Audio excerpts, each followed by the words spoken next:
Maraming salamat po, Tay. On behalf of the 225,000 men and officers of the PNP, we would like to render our snappiest salute to the Commander-in-Chief. Maraming salamat po, Tay. Sir, now that the President is end of his term, in behalf of all the uniformed personnel of PNP, ano po ang gusto niyong mensahe ipaabot sa kami? Unang-una po sa atin pong pinakatatay,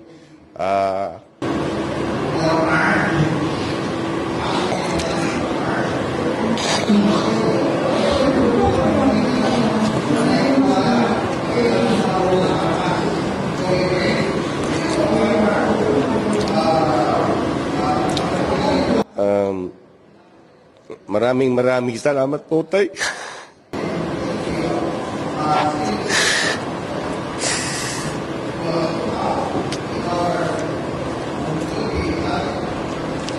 Maraming salamat po sa lahat ng paggabay.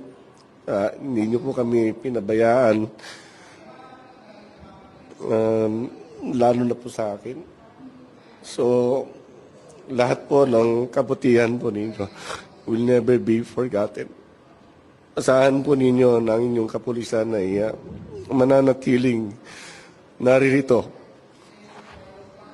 upang magbigay po ng serbisyong tama para po sa ating mga kababayan. On behalf of the 225 strong men in uniform of the Philippine National Police, on behalf of the 225,000 men and officers of the PNP, we would like to render our snappiest salute to the Commander-in-Chief. Maraming salamat po, Tay, sa lahat po ng tulong ninyo sa PNP.